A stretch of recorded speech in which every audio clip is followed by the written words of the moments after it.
Hello? There we go. Hi, everybody. My mic was not working for a second, but it seems to be okay now. Hello. Welcome. Welcome. I'm only a little terrified. I promise. Oh, gosh. Oh, jeez. Okay. Let me... I hope you're all doing wonderfully. I am just taking a minute. I want to give everybody a chance to get in and get comfy. Oh, goodness. I just realized I should do something real quick. Hold on. I just realized I should do something important here. There we go. Now spam your cheese emotes. Now spam them. They'll cover the screen.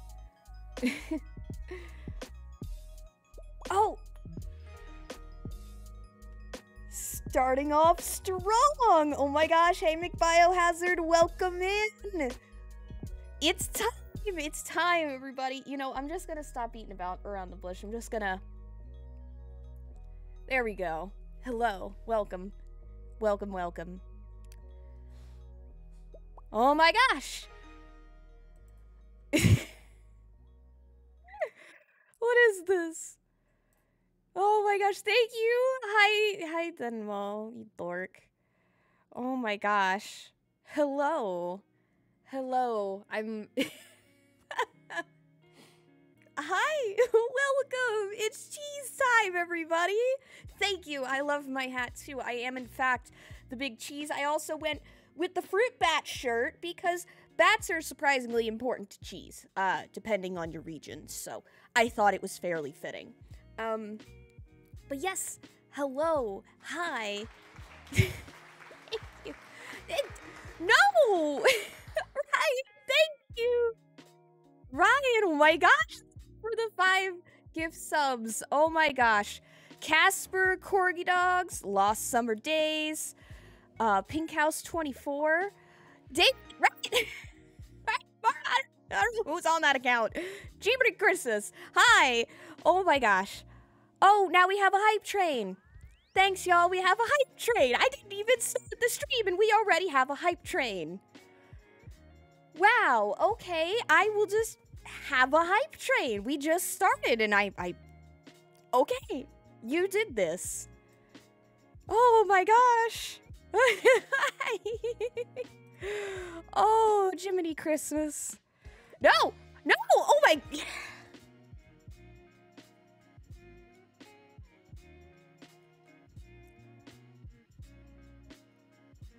Okay. Thank you. Thank you. Thank you, McBiohazard. Hi. Oh God.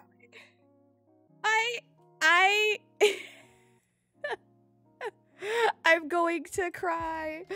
Oh gosh. Yeah. I'm also hyped for it. Here, let me show you the cheese. Let me introduce, thank you, everyone. Let me, oh my gosh. Hi, Lost Summer Days. Thank you for the follow. Golly jeeps. Hi, okay, I'm gonna stop freaking out and for a second so I can show you the cheeses. So today we've got, right here, we've got this beautiful blue. This is, Camanzola, Black Label. This one's particularly special because it's both a brie and a blue. Then I've got a good classic brie. We've got Fromage Dauphinois. I can't say it properly. I'm not good at the French. I've tried. It doesn't work out very well. Oh, which one? We have a lot going on here. Then we have my personal favorite, one of them, Gruyere, which is, if you've ever had an actual fondue, you've had Gruyere before. Then this one I've talked about in the past, we have Mimolette. This one, I love it. but it's also $33 a pound. We're not going to talk about that, though. And then right here, we have the cheddar from down under, the Old Croc. A darling Old Croc. It's just an extra sharp cheddar, and it's from Australia. I actually don't know much about this one. This is a new one that I've only just gotten to learn about. So, yeah. Oh, well, hello there, the Hollow Knight. If that's a reference to Hollow Knight, I love you. If it's not, I still love you anyways. Yeah, Jaka, you would like this one a lot then. Absolutely, Jaka. The Old Croc, I had a little bit of it, and it was just real good. This one I left whole because I wanted to show how interesting it is when you crumble it. But this one is, yes. Dubliner is a gosh darn beauty. Gosh darn it! Ouch! Oh my gosh, thank you, ouch! Your name is fitting today, if I do say so myself. Hungry for cheese. You feel free. Go for it. I will probably do that with this Wensleydale, to be honest. But this is a Wensleydale. They have a very interesting crumble to them that I love showing off. And then we have this one right here is Remembrant Gouda. Now, that is exactly as it sounds like. They have, on the whole wheel, it actually has a picture of the painter, Rembrandt, on it. But it's a 1-year age Gouda. Pretty classic.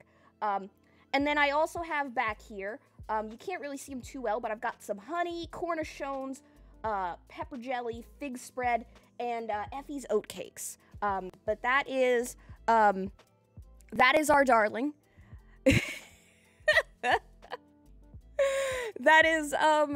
That's the spread I have for y'all today. Now, a few things that I want to, yeah, it's, my community, went through a lot of trouble, and they did the channel point thing with the thing, and here we are.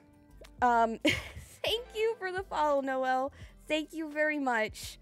Oh, we're gonna get extra cheesy. Have you seen my hat? Have you seen my hat? It's kind of on the menu. So, basically what I intend to do today is that I want to, we're gonna talk about these ones specifically, but I'm also, of course, going to be taking, plenty of questions. If y'all have had any questions about cheese that you wanted to go on about, let's do it. Oh, well, look at that. Thank you, y'all. We got ourselves a successful hype train. Wow. That's a way to start the, thing.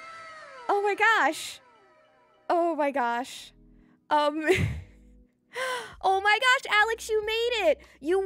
I don't know if you caught it, but I specifically got an Australian cheddar just for you.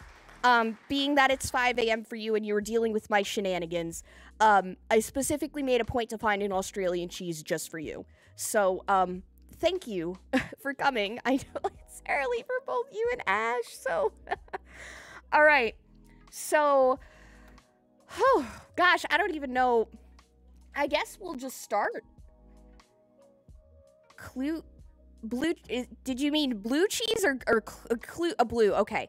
Then you probably would really like the Gorgonzola. So I'm gonna flip back over, and we're gonna start. So my intent here is I'm gonna show you how different ways you can prepare each one of these cheeses and how to eat them and just all the weird things you can do. So first things first, I'm gonna go ahead and I'm gonna get my Effie's here. Now, Effie's is an oatcake. I will tell you. Oatcake doesn't sound that great, and frankly, they're incredibly expensive. I'm going to, what is a detective's favorite cheese? I would love to know. Please ignore all the crunching as I get these oatcakes out of here. Ooh, jeez.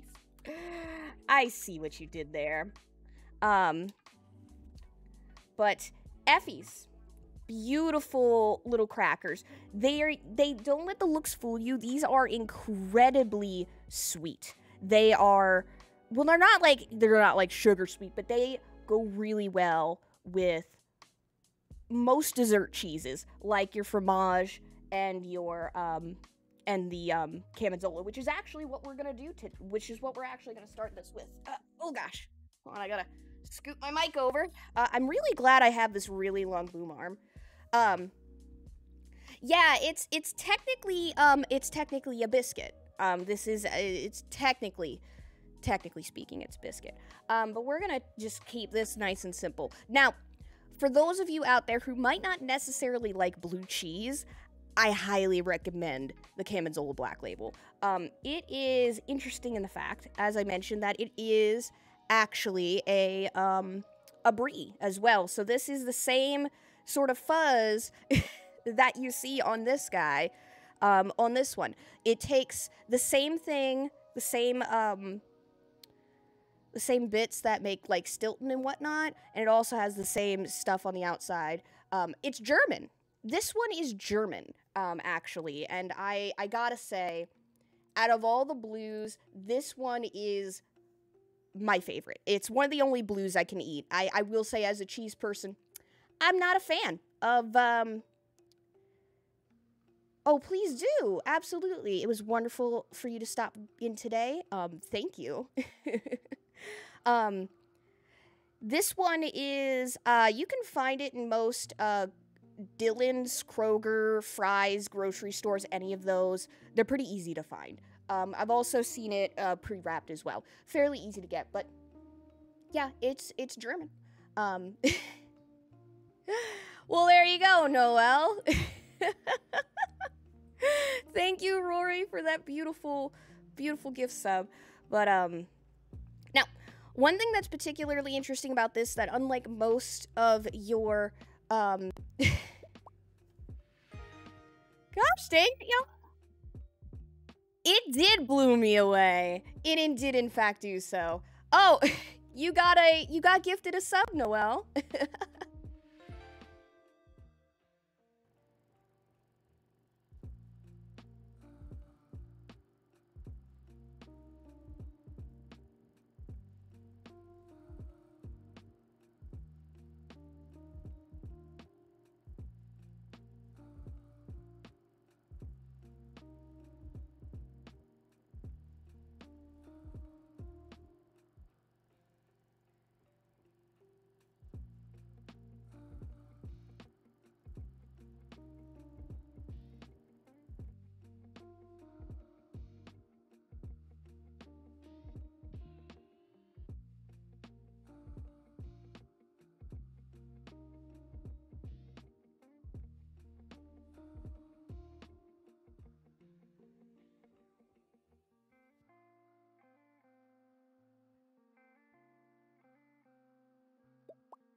Hello, we had some technical difficulties, but I'm back now.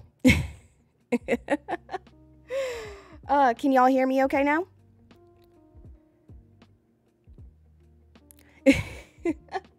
But, well, yes, fantastic, good. Okay, so I can continue. So, one thing about this one that I really like is that it smushes. Like, it is just very creamy. It is so freaking creamy. It is just ridiculous. Now, here's where I might blow your mind a little bit. As someone who does not really like blue cheese, one of my favorite things to do is stick honey on it. Hello? So we're just legit just gonna, I'm gonna try and do this under the camera, but I don't know if I can. But we're just gonna drizzle some honey on this sucker. Done. Oop. Beautiful. Blue cheese and honey go incredibly well together. Incredibly so. It is one, oh, I am dripping honey everywhere. But this is one of the that is incredibly loud. And it is one of the best ways that I get people, aside from Noel, correct, of putting it on other things, is to, put honey on it. it really mutes the tang and the bite of the blue while still making it really good. And Gorgonzola is a perfect example of this, being that it's so much of a, what's the word I'm looking for? Dessert cheese. Oh.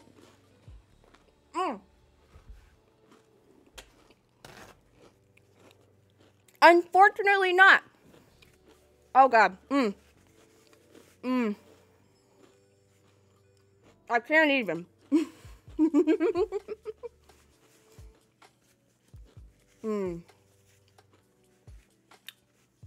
Wow. I'm not gonna lie, I forgot how good that is. Mal, you are correct.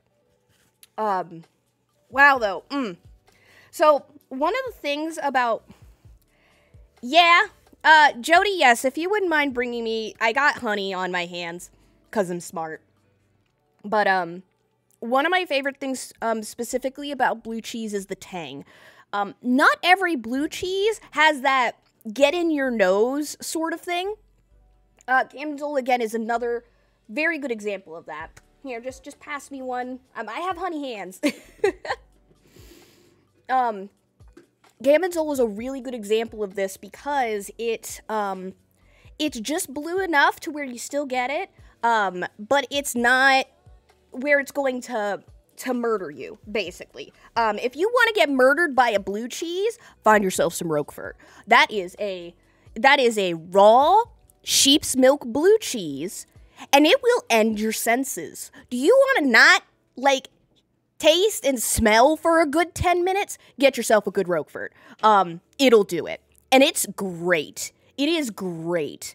That one is drippy. It is literally oozing with how blue it is. And Noelle, I'm gonna like having you around. I can tell that right now. You are already an absolute delight, and I appreciate you very much. And Noelle was completely right. You're all valid, you're all wonderful, and you're all beautiful, and I appreciate you all for being here for me on my insanity.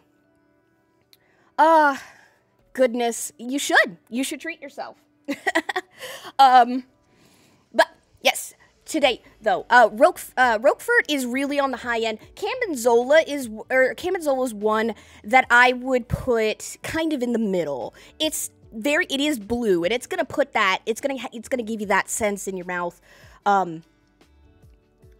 It's so blue that it got caught, locked up for its comedy act. Oh, gosh.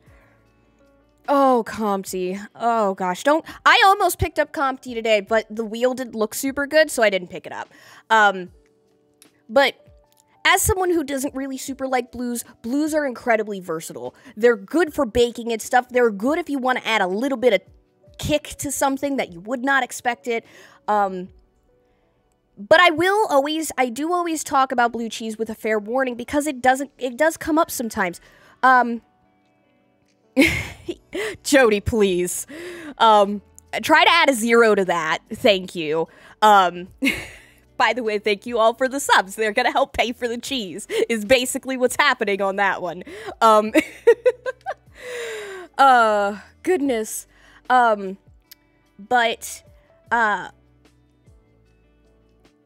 it was about $60. You can actually get a lot of cheese delivered. That was actually something I was going to touch on in all this. If you're in a place where you can't necessarily get cheese in a store, a lot of these can actually be delivered. I'm not going to lie to you, they're not going to be as fresh as if you plucked them out of the grocery store, but you know what? Better than nothing. Where was I going? My brain stopped. Oh, blue cheese, yes. I highly recommend giving blue cheeses a shot, but not like your boring crumbled blue cheese. Don't bother with those. I would say a lot of grocery stores, they tend to have small little baskets where they have little less than $5 pieces. That's true. That is true as well. The shipping can be terrifying depending on where you're getting it from. It can be a lot, but it can be worth it sometimes. Now, let's go ahead and swap back over. Gorgonzola, you just hang out there. Now, I now that I've had some of the Camembert, I am. But wait, what are we waiting on? What's going on? Tell me. Oh, right, the blue. Blue and Breeze are made with a specific type of penicillin. It's a penicillin mold. It is not doesn't have the same medical properties as a it doesn't have the same medical properties as penicillin, but it is a relative of it. And if you are allergic to penicillin, please do not eat a Brie or a Blue. Any molded cheese, do not eat them. They might make you sick. Now, I will say, I will put a disclaimer that I have had some folks that can eat these cheeses and they are okay. But that is 120% up to you. I'm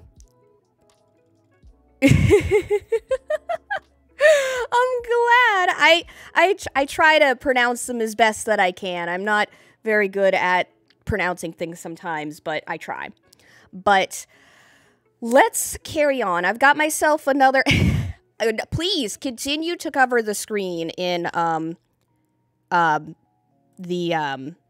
what's the word I'm looking for? Cheese. Just feel free. So I'm gonna take one of these Effies, and you see this. One beautiful thing about Breeze is that squish. Do you see that? Do you heckin' see that? Now look at this. Are you ready for this? Are you ready for this? I'm just gonna look at that. Look at that. It just comes right up. This stuff is gooey. It is soft. It's amazing. Very creamy. Very creamy. But yeah, probably. I do that sometimes. You know I forget words. Yeah, this was all prepared 30 minutes before the stream. Most cheeses, when you're gonna serve cheese on a plate like this, you want to do it about 30 minutes. Most cheeses are going to have their best taste and consistency at room temperature. So it is always a good idea to get about 30 minutes beforehand. Now, with this Brie being a dessert cheese, we're going to go on to the sweet a little bit more, and I've got some of my fig spread.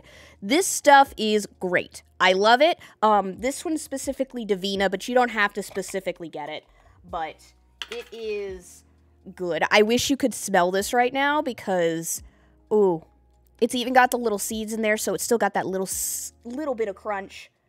Very good, and it spreads beautifully. Like, it's great. And now we're going to take just a little bit of that and just put it right on side to it. Beautiful. Beautiful. Whoop. Back over here. I'm glad I have a boom arm. But yeah, one of my favorite ways to do Brie is with a little bit of fig. Y'all and your puns. I'm going to eat this. Heck, y'all. Ow.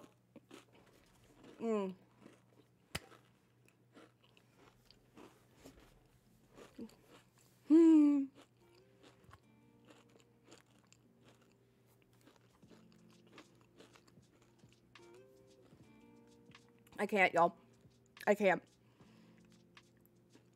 One of my favorite things about Fromage Dauphinois, which is the one that we just had here, is that I need a little bit of water after that one. Those oat cakes, they're very dry. But Fromage Dauphinois is one of my particular favorites. As the name lets on, it is French. It's a little French darling.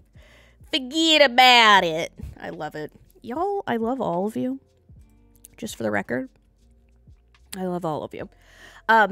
Specifically, Fromage Dauphinois is one of those ones that is melt in your mouth delicious. So it is so smooth and so creamy. It just I'm gonna use the word mouthfeel a lot. I'm not sorry in this particular case. but it's very smooth. It's very smooth. I'm not sure who that is, but I am very sorry to hear that. But it is so good. I love the... I don't like the word mouthfeel, Jaka.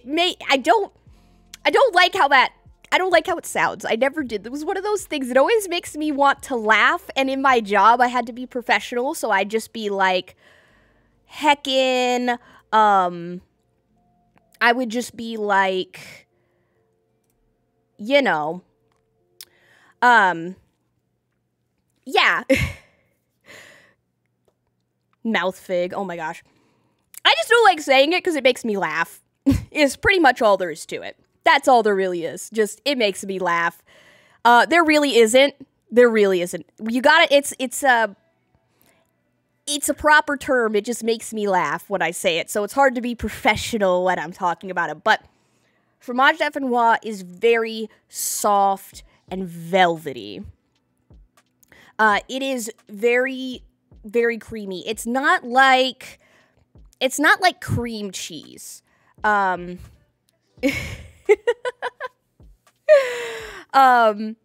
it's very smooth.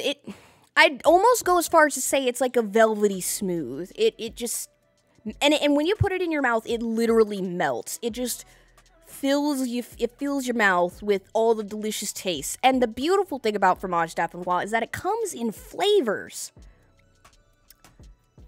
Oh my gosh, Jody, I'm gonna fight you. I'm gonna literally fight you.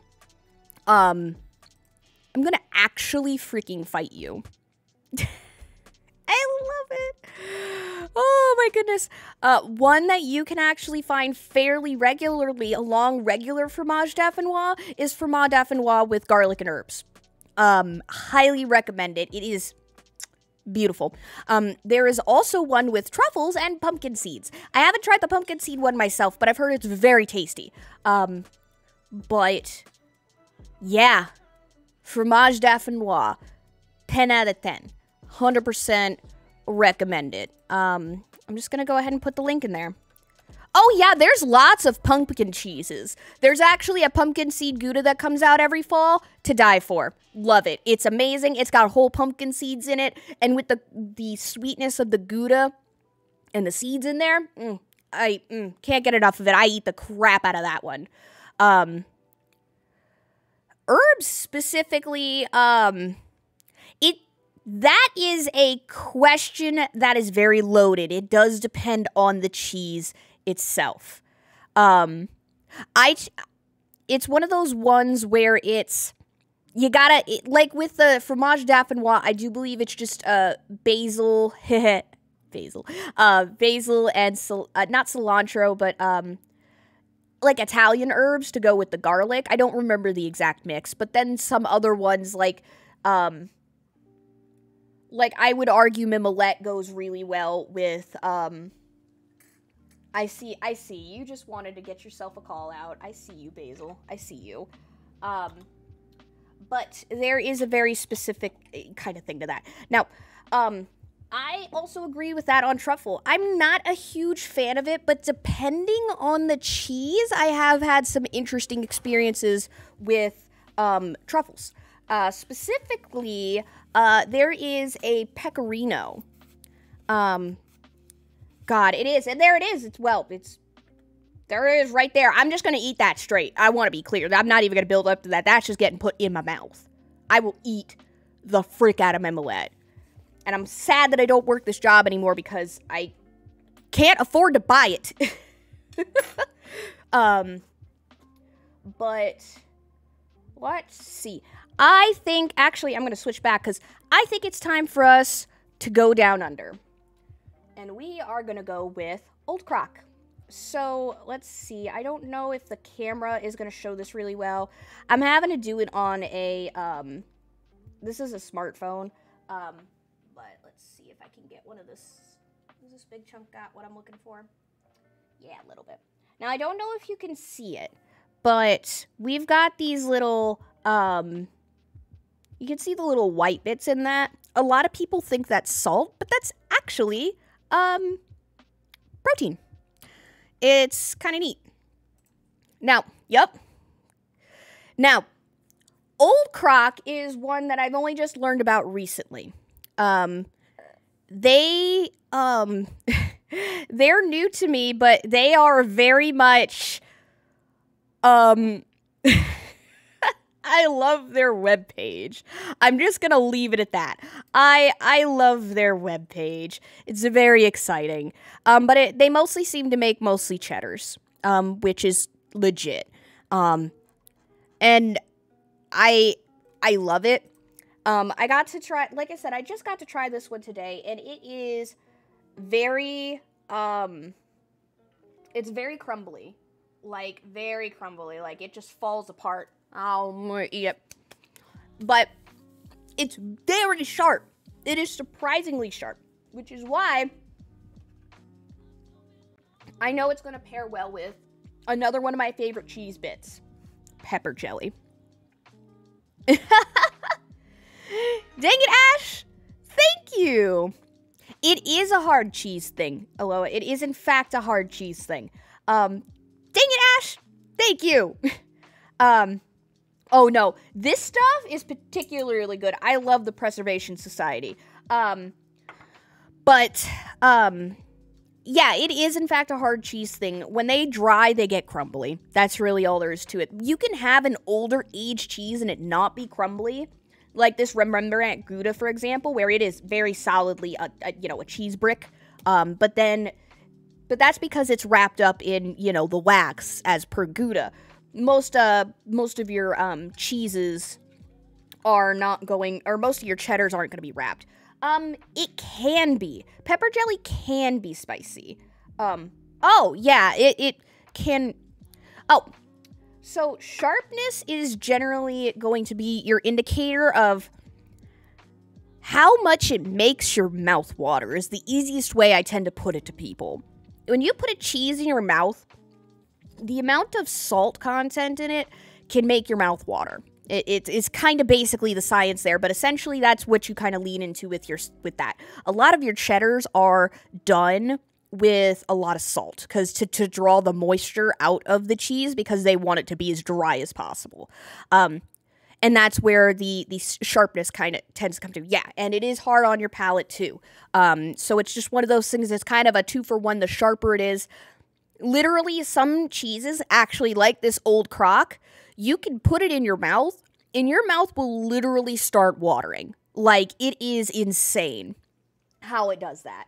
But one of my favorite pairings with sharp cheddars is pepper jelly.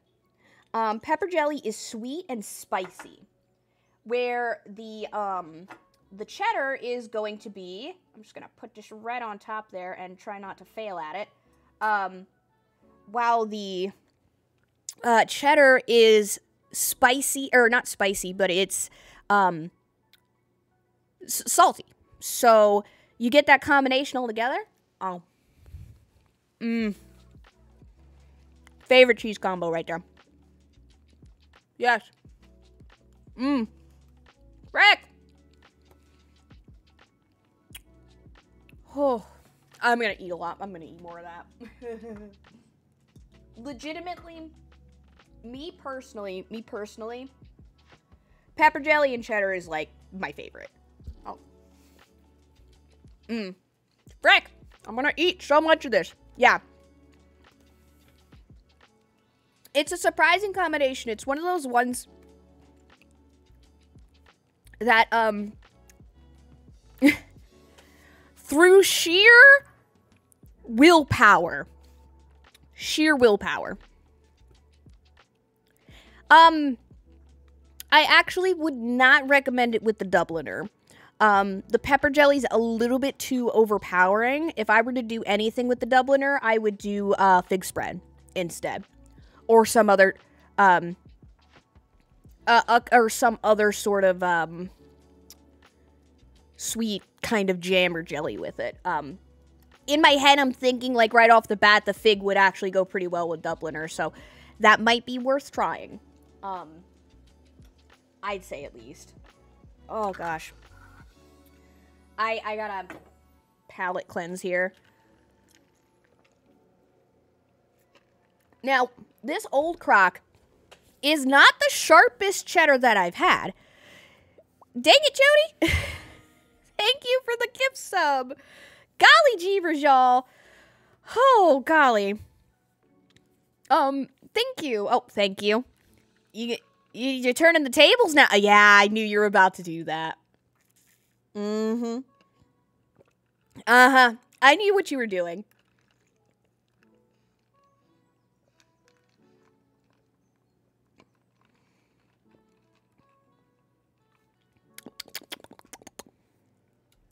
Delicious. Let me see here. If you do like the shirt, it is actually a artist brand. It's by Camp Howell. Oh my gosh, y'all. I'm not drinking all my water. I need this. I swear to freaking goodness. Oh. I gotta have room for the cheese. Do you want me to just drink the rest of the stream and not eat the cheese? Because I can just do that. I want to say, y'all paying for this at this point, so. Oh, the hoodies are 50% off. I gotta get that Fruit Bat hoodie. It's cute. I mean, there are some cheeses you can do that with, technically. Technically. Oh, goodness. There's not an eat cheese command. I actually specifically took the cheese fat command off because, I mean, it seemed weird to just make y'all pay to ask cheese questions. The water was, oh, thank you for the stretch. The water was refreshing and my palate is cleansed. I'm actually kind of happy to talk a little bit. Ooh. Cecil, I'm going to fight you. Though now I kind of do want some nachos. Actually. Well, funny enough, oh, the cheese. Yeah. Funny enough, the Gruyere is actually one of your classic fondue cheeses. So yeah, we're gonna get to that one. I'm saving that one kind of for last because the Gruyere is probably the strongest thing I have on this board. Now, actually, this is a good segue to kind of talk about how you build your cheese board. Let me go back here for a moment. So, the thing about the cheese board that you'll notice is that I've kind of been going in a, that's a good question. I'm going to hold on to that one. I'm sticking a pin in that one. But one thing when you think about making a cheese board is you want to ramp it up. You want to ramp it up. You don't want to just, you know, start here with the strongest cheese that you have and just kind of blow, like, you don't want a plate that's going to be all strong cheeses. You want things that are going to work well together with the things that you have, while also, kind of, you know, not overpowering each other too much. Like, for example, we started with the Gorgonzola and these two because they are, lighter in terms of flavor, and they generally need something paired with them to make them really kind of pop. And then moving into the cheddar, and then actually I was going to go for the Gouda, the Mimolette, and I'd probably do the Wensleydale next because that one's fun. But it's, you know, you start small and move your way up. You move your way up. Cheese foam is weird. I don't know how I feel about it yet. It's probably good, but I'm like, I don't know. Huh. Yeah, I was gonna say, if I remember correctly, it is just like a cream cheese thing, so it's like, meh. Yeah. I didn't see, when someone first told me that, I thought it was gonna be like something wild, but then it was just cream cheese and milk, basically. They just froth up cream cheese and milk. And I'm like, hey, okay, that makes sense. Now, yup, we got the big cheese. That's me. I'm the big cheese. let's go back to the board because I want to talk about this Wensleydale here. Now, I left this solid for a reason, and you're going to see why in a minute. Now, one thing that I do want to stress about this cheese, the smell. So one of the biggest tools as a cheesemonger is the smell. Smelling your cheese is very important. As funny as it is incredibly important as part of your job. This one, oh, I can't. Oh, you're not wrong. That's correct. Cheese foam is just wealthy cheese whiz. This Wensleydale in particular is interesting because it is a Wensleydale, which is it's made in England. It's specifically made in Wensleydale, specifically in North Yorkshire. Specifically, technically speaking, this is a Yorkshire Wensleydale. I'm not going to get into the whole thing on that. But you are completely and absolutely correct, Glowbush. And cheese, when you're doing cheese, it's just like wine in that regard. You want to smell it. You want to get that in there, especially with things like Gruyere and this one. It has lemon and honey in it, and legitimately, like, you could smell it. And it's wild to me that you can smell it. Like, I'm just like, okay. Because this one's actually a new one for me. Correct. That actually, I'll go to a bit into that. One example I like to use in that regard is Parmigiano Reggiano. So, oh, I knew someone was going to make a cutting the cheese joke. But, so you've probably heard of Parmesan, and you've maybe have heard of Parmigiano Reggiano. So, those are two completely different things. Parmigiano Reggiano specifically comes from the Italian village of Parma. It is made in a very specific way. If you do not follow the rules to making that Parmigiano Reggiano wheel, it cannot be called Parmigiano Reggiano. It is part of the cheese copywriting system. There's like a whole thing. I could literally have a whole stream specifically on cheese copywriting, DOP, all that stuff. But the long short of it is that a lot of these cheeses, down to the way the milk that they are made is specifically trademark. Yeah, basically. But specifically, it's like this whole, God, I can't even, but like exactly in the thing of taking our example with the AOP. Oh my gosh, y'all, I swear to goodness. Yes, cheese law, there is cheese law. But I mean, that's pretty much the gist of it, is just that if you make a cheese in a very specific way, yeah, yeah, I think I'm gonna have to maybe do that. I might have to do that. Because y'all are asking for it at this rate, you know, I might as, you know, hold on. Yeah, let me do this. There we go. Hold on.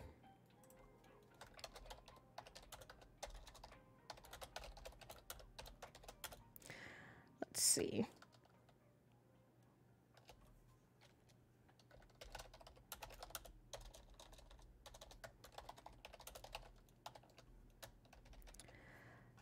Let's see.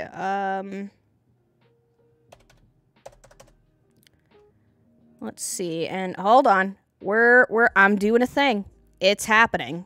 I'm gonna make it prettier, but let's see.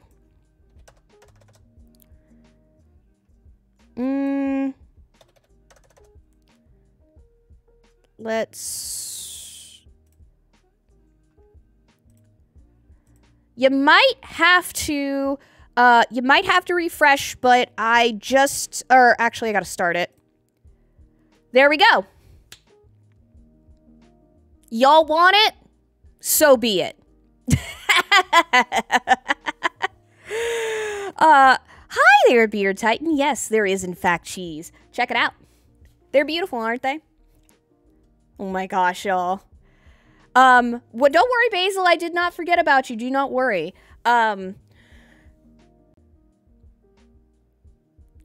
I would honestly really need to think about what my nacho recipe would be, because off the top, I'd need to look into that. So what I'm gonna say is, Basil, I'm putting a pin in that because I'm gonna do some research and I'm gonna come back to you on that with the best nachos that you have ever had. That's what I'm gonna say. Jiminy Christmas, y'all.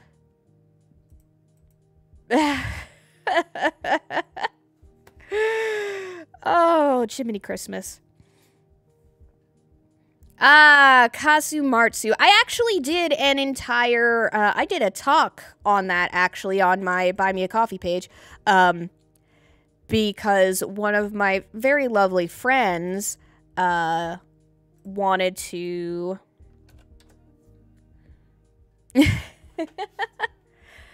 An ad break? Oh my freaking goodness. Y'all are monsters. I love you all. Okay. Well, we are about halfway through the board. Okay, sure. 1 30-second ad break per Haunted Dolls. Starting now.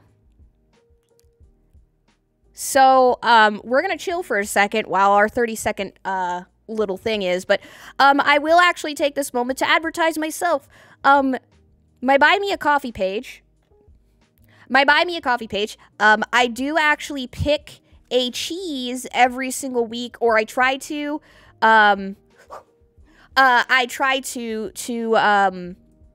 talk about it. Like, every week I just pick a cheese, and if somebody gives me something good, then I'm on it. So I very much can say that, yeah. It's Kazumatsu was something interesting because it was one of those ones I don't know if I'd be willing to try, just because I don't like the idea of dying to being eaten by maggots from the inside out. But anyways, oh golly, I'm just thinking about that now. Goodness golly. Here, I'm gonna switch back. So we gotta hit this Wensleydale. Yeah. That is a thing, Lancifer. I would say read the article up there. It's one of those interesting little tidbits. So now let me get in on this Wensleydale. So check this out. Wensleydale is super soft and super crumbly. Like, this thing just falls apart. Wensleydales are a farmstead cheese. And they just fall apart. They're very crumbly, and if you ever want to have an interesting salad, Wensleydale. They usually do it with fruits and flavors. So you have cranberry Wensleydale, you've got the honey and lemon Wensleydale, they've got a ton of them. And it is one of those ones that you pop this junk on a salad, it's delicious. Whoa! That's a lot stronger than I was expecting it to be. I hadn't had this variant of the Wensleydale yet. Frick. God, it's like, holy frick, it's like cheesecake. It's like, the consistency is like a freaking cheesecake almost. It's, the lemon really comes through, and it tastes like a lemon cheesecake. That is the best way I could describe this cheese, is lemon cheesecake. Wow. Frick. This is the Wensleydale with honey and a lemon. Link in the chat there. But yeah, no, this just straight up, and see, that's the thing, is the Wensleydale to me, the cranberry one, I really like doing that one on salads. This one, frick, I'd pop this on a dessert. I'd legit, like, put this on something. I don't know what, frick. I want to be clear, again, I have not had this one before. I've had Wensleydale before, but Yes, I will be posting all the links to everything that I have in Discord as well once everything's done. Which, by the way, if you have not done so, by the way, Discord, it's there. Check it the hecky out. It's pretty boss. Oh, goodness, though. Wow. I'm legitimately just kind of like, the punch on that. I knew it smelled it, but I didn't expect it to have quite... Oh, you could do this on a cupcake. This would work well on a pastry. This would work... Okay, I got it. Puff pastry with this as the filling. Puff pastry all the way. Done. It's done. No. Yup. That's what I would do with this. Is I would make a puff pastry and I would put this in there. Treat it like a baked brie in that regard. Done. Easy. Done. Whew. That was a good one, Nessa. That was a good one. Ooh, that would also be a good idea. Ooh, yeah. No. Okay, so Wensleydale, our secret winner of the day, apparently. Oops. Oh, goodness. Jiminy Christmas. But, I have way too much of this. I'm gonna scoot it over here a little bit. Get out of my way. Oh, gosh, though, that is... Boy, howdy. I am in it.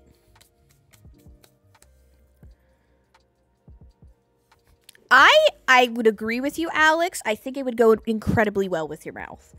Now, I think it's time we moved our way over to the Gouda.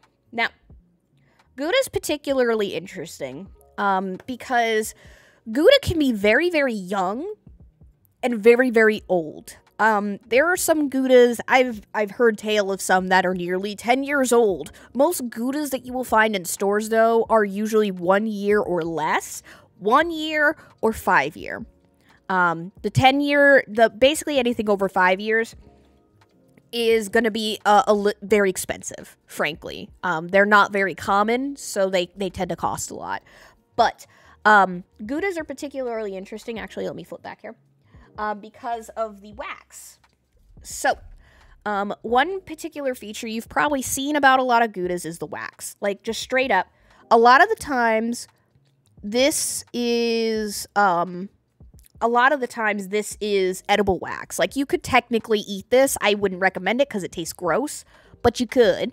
But it's usually a layer of wax and then a layer of a harder wax, basically. It's just wax on wax. But the point of this is to entrap moisture. That's why this Gouda, even though it is 1 year old, just like our crumbly old crock over here, it is not quite as crumbly. Oh my gosh. It's gonna happen. I am gonna personally make you a FanFest nacho recipe, and we're gonna call it Jazzy Nachos, just for you. It's happening. Also, dessert nachos? Frick. Here, let me scoot back here. But Gouda is one of my particular favorites because it is incredibly versatile. You can melt this stuff, you can eat it straight. Yes, it's great. And this particular Gouda, the Rembrandt, it even has those lovely crunchy crystals in it. They do have to keep it moist. Ooh, Mara, I like where you're going with that. I really like where you're going with that. Whew. Now, a lot of these Goudas are going to be... A lot of younger Goudas are going to be really soft and creamy. Your older Goudas are still going to be soft and creamy. Remember, it's particular in that it melts in your mouth. But it's going to have a tang to it. As they age, they get a little tangy. They're a little feisty as they grow up, and it's great. This is another one I would eat with Fig, but honestly, I just want to eat it straight. Delicious. Now, one thing about Gouda is it likes to stick to your teeth a little. because as it melts, it literally melts in your mouth. And that to me is just wild. The consistency they make on these. I could eat Gouda all day. It's not called Gouda for nothing.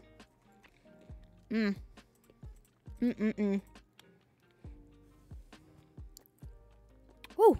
Now, Rembrandt is a classic. It is actually made in the Netherlands. It is a Dutch Gouda. And if I remember correctly, I actually do believe that it is a, okay, yeah. So this is actually a good time to talk about, your difference between a vegetarian cheese. You may have seen that term used, a vegetarian cheese, and then a non-vegetarian cheese. And that has to do with something called rennet. For Rembrandt, for example, it is a non-vegetarian cheese, meaning that it does use animal rennet to be produced. Rennet, for those of you who do not know, which, by the way, we are going to be talking about some sensitive topics in terms of animals, specifically baby animals. And it's not going to be very fun. So just a warning on that one, if that's not your thing. I'd mute for a little bit until I wave like this, and then you'll know it's safe. But yes. So, rennet is the enzyme in a calf's stomach. It is what's used to break down lactase. It is one of the incredibly important things about cheese. That's why a lot of older cheeses, like pretty much everything I have on this table, aside from the Gorgonzola and the Fromage Dauphinois, are actually almost entirely lactose-free, because part of the process is literally getting that rennet to eat the lactose. So for those of you who may be lactose intolerant, you might be able to eat some of this stuff. You'd be surprised. Always, as always, that is up to the person, but it is definitely one of those you'd be surprised. But specifically, animal rennet is in fact harvested from baby calves. In various circumstances, I do want to stress that it is never harvested specifically for that one thing. There's a lot of different things that go into it. I'm not going to get into it because something, the meat industry is a hot goddamn dang mess. But the long short of it is, that's kind of the truth of cheese in regards to that. Now, there is vegetarian rennet where they have specifically made it. We've lab made the enzymes. But the problem is this actually kind of ties back into cheese law talk. So I won't go too far into it, because apparently we're going to have another stream about cheese law.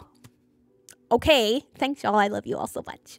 But the long short of it is that the synthetic rennet, the lab done rennet, you can't technically use it in traditional cheeses without passing a law, without specifically passing laws. Like, you can't use synthetic rennet in Parmigiano Reggiano. It won't be Parmigiano Reggiano anymore. That's just the truth of it. That's all there is to it. And that's one of those interesting little tidbits about that, which is, it's unfortunate. It is unfortunate that it has to be that way for some of it, but it is one of those things. So if that's something that you don't want to support, you can check out, generally it's listed on the labels if the cheese is vegetarian. So something to look out for possibly in the future. But I will tell you that a lot of these classic older cheeses, Rembrandt, for example, is done with animal rennet. So please keep that in mind when you are cheese shopping, if that is something that you are not into, which I totally understand if you're not, because it kind of sucks. But I digress. Now, going back onto your Goudas specifically, a lot of your aged Goudas are going to have, are going to be very dense, and they're going to be almost caramel, almost is probably the easiest way I could say it would be it's sweet, it's smooth. I love them to bits. It is amazing. But oh yeah, wave. Thank you. We're good. We're good. We're safe. We're free.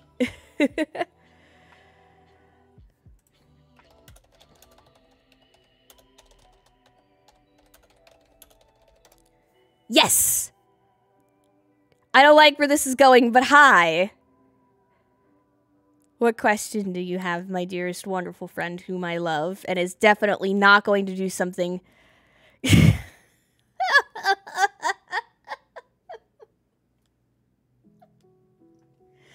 are you like this? I hate this so much. Yes! Actually, there is. It's cream cheese. No!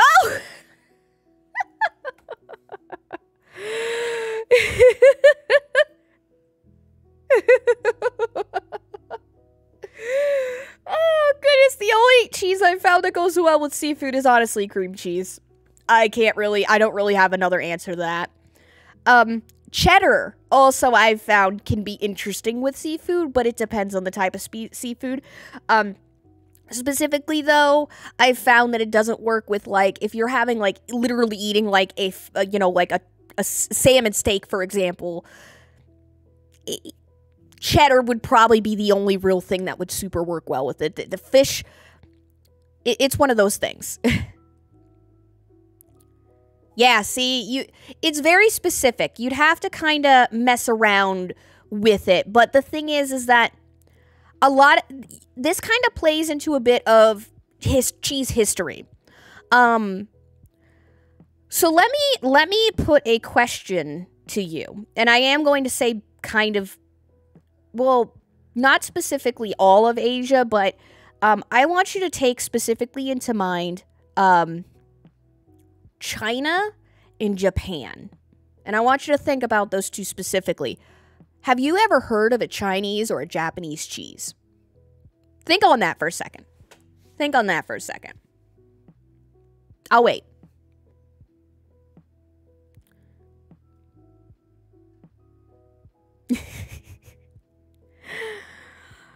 Oh, goodness. I can like hear it in my head. Some of you like furiously typing or, you know. No, it's actually not due to intolerance. It is due to the fact that it's a cultural thing. Technically speaking, when you, yeah, exactly.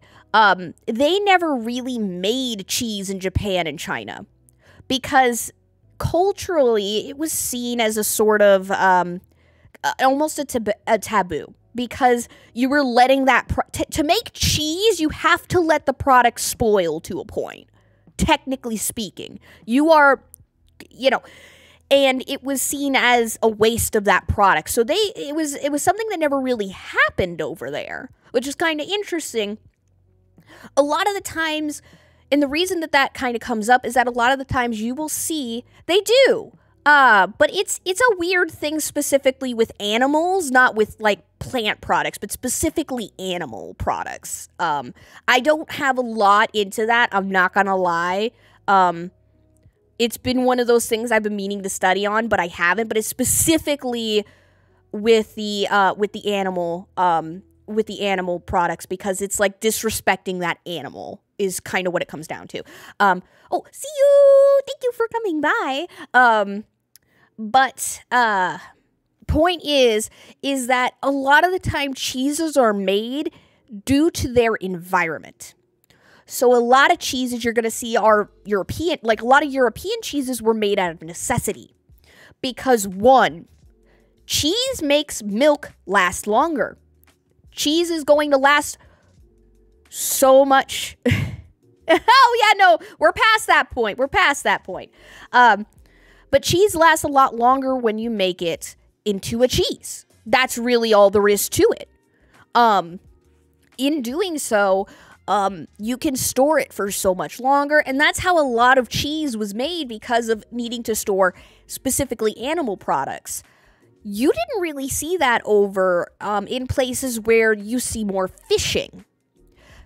Because fishing is, you know, if you kind of think of it, it's not, obviously, this is a very generalized, but if you kind of think about it, a lot of places where they relied more on fishing as opposed to farming, you're going to see where the farmers made cheese, whereas opposed to the fishing folks would generally make more, well, they do fish stuff. It was never really something that came up as a necessity depending on what kind of thing you're going with. So, now that isn't to say that, you know, there you go. See? Thank you, McBiohazard. Thank you. That's exactly where I'm getting at. It's like, it was legitimately a cultural thing. So it's just kind of like, the whole thing's just very interesting. Like, I could, it'd be something else I could go really deep into, but it's basically, the long short of it is, cheese was made out of necessity. And like a lot of, for example, a lot of Romans did it, because cheese was really dense, high protein, and it made for a great snack. There's a reason why you have so many things about, you know, people bringing cheese with them when they go on journeys and stuff like that, because it keeps, in a lot of cases, you don't have to refrigerate it, and it keeps, and it's very high in protein and very high in calorie. It's a very, very good, you know, on-the-go snack. Raclette comes to mind. Because of how that one was literally brought on trips going across the country. They'd heat up rocks and they'd scrape it and put it on their potatoes and their bread because it was full of protein and good stuff.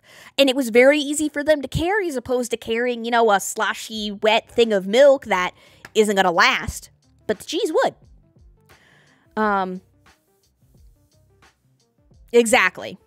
So it's definitely one of those things that I find a very particularly interesting facet of cheese history is kind of looking about how different cultures did their stuff, and depending on those cultures would, you know, scoot you around in that regard. So it was honestly really cool. It's one of those really cool things that I definitely recommend kind of checking out a little bit. Now, I am gonna divert us back because I want Mimolette. Now, Mimolette, we're gonna get into here now because I want to. Mimolette is by far one of my favorite cheeses. So, if you look at this thing, it's beautiful, right? Look at this thing. It is orange through and through. This is not just a coloring. It's not something like, it is just orange. And I love it.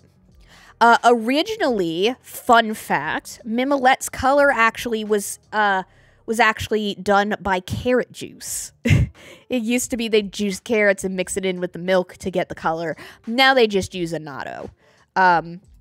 Which annatto is a seed. It's just an orange-red condiment. They don't really use it for anything else. It's just orange. It's color. Now, what's particularly interesting about this one is the rind. Now, it's a little hard to see. I am sorry I can't get a clearer picture for y'all. But as you can see, do you see how it's kind of... Actually, let me see if I can... Let's see if this is any better. No? Okay. I didn't think so. We're going back here. So, the reason that it's crusty like this is because of... You guessed it, friends! It's bugs! So, Mimolette is aged in very specific caves that have a special kind of cheese mite. And they only eat the surface. They don't go any deeper. As you can see... They penetrate a little bit here. You can kind of see the line here, but they don't go into the cheese itself. But when the mites are done with one of the rounds of cheese, it's essentially done. It's essentially done cooking, if you will. But yeah, so this cheese was actually illegal in the U.S. for quite a long time because they had to basically... Normally, when you would eat this cheese, you wouldn't care because they're mites. The cheese mites specifically, they don't hurt you, much like the Kazumarzu mites. See, there's a difference between this and Kazumarzu. Kazumarzu or Maritsu can actually kill you. The maggots used in that cheese can actually kill you. That's why it's illegal basically everywhere. Mimolette, on the other hand, the cheese mites they don't hurt humans at all. But it was still a bug, so of course it's a problem. So they had to go for a while in terms of fighting that. But we got it back in the US, which was pretty great. No, there's no mites in it now. These wheels, actually, before they leave France, are actually thoroughly sterilized before they can even cross the border. But it is, it's a thing. And that's, oh yeah, there's a lot of cheeses that are, quite frankly, deadly. They will kill you. But yeah, Mimolette still is one of my favorites. I'm gonna tell you, this cheese makes some of the best freaking mac and cheese you can ever have. Yes, sometimes yes, depending on how close to the source you are. Essentially, let me put it to you like this. The closer you get to Lily, I forget how it's called. Basically, the closer you get to where this stuff is made, the more likely that it is you're gonna get a fresh one. Let's just leave it at that. So Lilith.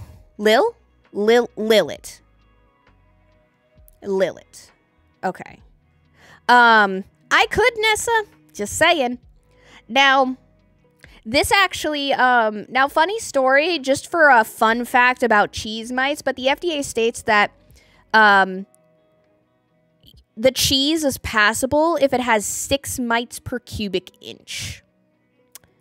And that's allowed to be sold in a store. So you take that as you will. Now, what I can tell you about this cheese is that it is freaking delicious. This is one of my favorites. It doesn't have a very strong smell to it. There's not much there to it. But it is, boy howdy, is it powerful. Whoa! Foxbox!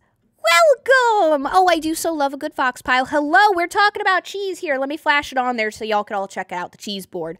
I was just talking about Mimolette, the bug cheese. And now I'm putting some in my mouth because it's delicious. But it is a very sharp one. It's a very sharp one. But, oh my gosh. I hope your gaming went well. I hope you're doing all right. Oh. What were you playing? What's going on? Oh. Gosh. Frick yeah, Mimolette.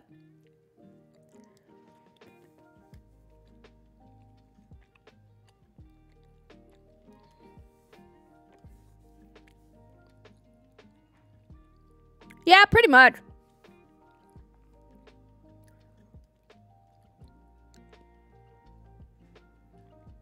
I mean, everything that was just said in chat is kind of on point. We're not going to talk about how many bugs are in your food because it's going to make you sad. Don't ever put strawberries in salt water. Let's just leave it at that.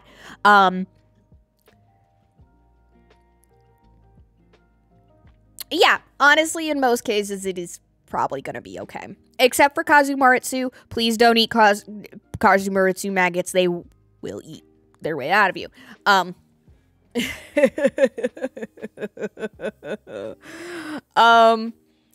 Honestly, I'm going to tell you, Ryan, 9 times out of 10, your cheese, how people make cheese is weird. Yeah, don't worry. Yeah, ignorance is bliss. Nessa is spot on with that one. Just don't even worry about it. Legitimately, just don't worry about it. Just pretend you didn't hear any of that. But a lot of cheese and how it was made was legitimately just like Oh no, we let this milk rot. What do we do? Wait. We could still eat it? And then they ate it. That is basically how things with cheese was made, was what happens if we mess around now? Because the thing is that you get a lot of overproduction of milk, and they had to do something with it, and it just turns out that they figured out how to make milk with it, and now here we are. Yeah, pretty much. That's how most food happens. Is what happens if we do this, and can we put it in our faces? Now, Mimolette is honestly, again, one of those ones. You know, God, imagine discovering oysters. What about, can you eat sea urchins? I'm pretty sure you could eat a sea urchin. And I'm like, but why? Why would you do that? Exactly, that's what I'm saying. I'm like, why would anyone think, oh, this thing that's covered in poisonous spines, oh, if I crack it open, I can just eat it, right? That's what the birds do. And I'm like, all right, yeah, sure, that checks out. I can't say no.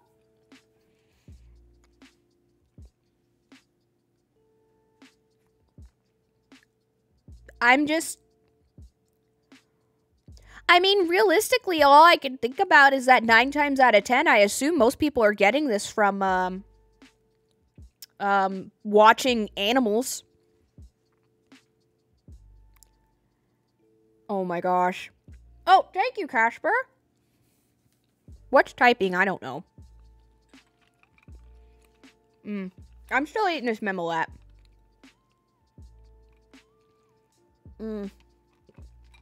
God, Mimolette is so good. Legitimately. I gotta say, legitimately. Oh gosh, where's my thing?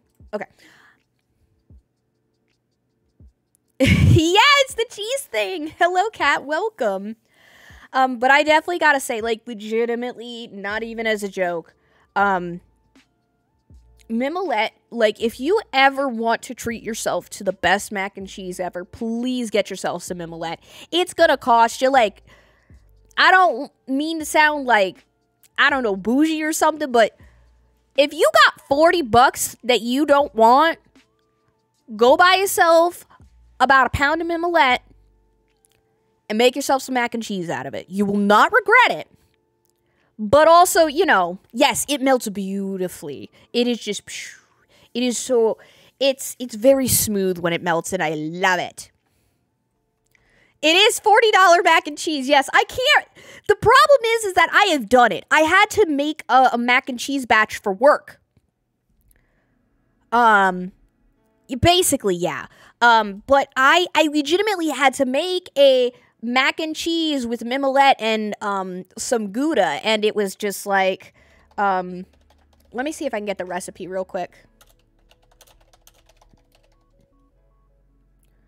Oh, no, work pay, I wasn't charged for any of it because we were literally making it.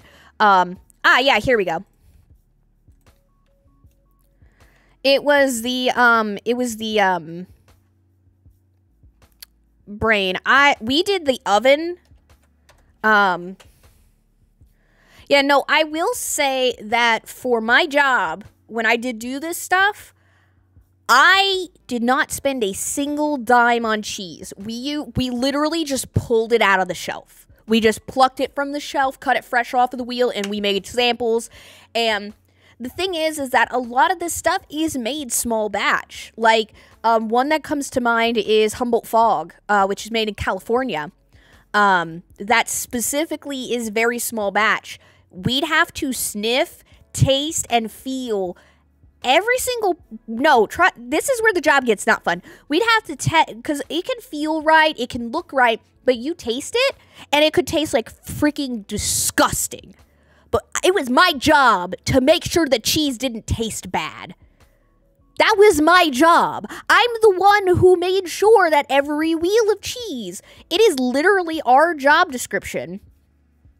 It is literally our job description to eat a small piece of every single piece of cheese that we cut to determine the wheel's quality and to make sure that it is correct. Because sometimes you'd get stuff from imports. It'd be in customs for 3 weeks. It might look fine, but you taste it and it, tastes disgusting. We'd have to test for that. That was my job. I've had some really bad times. Fun fact, brie wheels.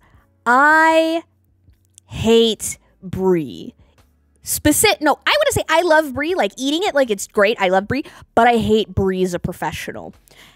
Brie is young, and you only get about 3 weeks of shelf life out of that if you're lucky. 2 of those weeks are generally set in shipping and customs, so you only sell it for about a week after you get it. And it would, brie,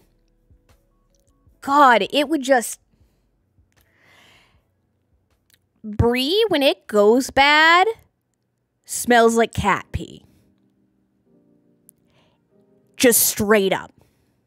It smells like cat pee.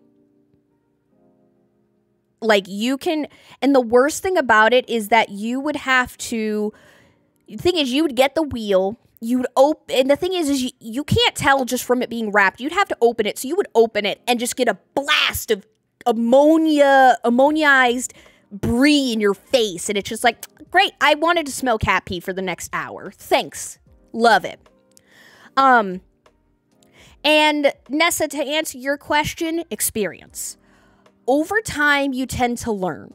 Like, for example, let me take this Wensleydale, for example. If you look at this wax,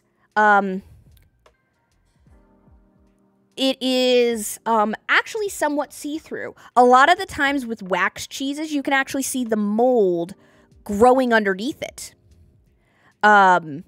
So a lot of times you can look at one of these wheels and you can spot it from the outside. Mold also grows on the wax, so you can see it.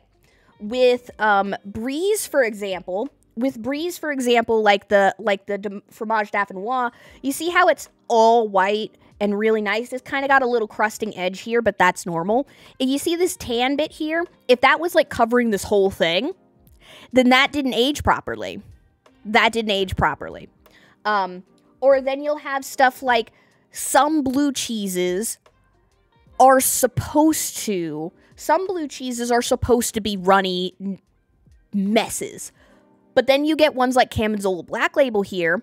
They're not supposed to be runny. If I were to cut this open, dang it! Alex! Thank you for all of the gift subs! Oh my gosh. Thank you. Oh, goodness. Y'all cannot keep doing this to me. Frick. Thank you. I'm gonna cry. I'm gonna actually cry if y'all keep doing this to me. Like, frick. I can't. Dang it. I love y'all. Yeah, no, Alex, get out of here. Go do your thing. I appreciate you waking up at 5 in the Australia time to come hang out with me. Ash, too. Thank you both. I love you both. Oh, my gosh. Thank you. Ryoku, thank you. Golly, you're all so heckin' sweet. I can't deal with this. I'm going back to the cheese before I start crying on stream. But to finish answering Nessa's question, the long short of it is it is just legitimately a, something like that. I think I lost count. I'm not gonna lie. I'd have to check. But I think so. Something along that lines. But oh my gosh, Brain, to answer Nessa's question, it is truly, it just kind of comes down to experience. One of the biggest things that you are going to get throughout your time as a cheesemonger is legitimately just learning. Over time, you're going to look at this cheese and be like, you're not good. Or you're going to, it's something, it is just wholly an experience thing. They teach you as best they can, but you learn. And I did this job for about 4 years, so it's all just kind of stuck in my brain now at this point. Yeah, it's pretty much it. Oh my gosh. The outside, and to answer your question, Ryan, the outside of Brie, I'm gonna try and lift this thing up. It's a little stuck to the board. There's a little bit of mimolette on it, but the outside of Brie, it's a little hard to see, but it is just cheese. What happens is the mold on the outside, as it does its thing, it makes this part hard. It basically gives itself a place to sit on. And then as the enzymes and stuff work its way through, that's what makes this, creamy dreamy over here. Oh, God. Oh, gosh. Yes. Oh, my gosh.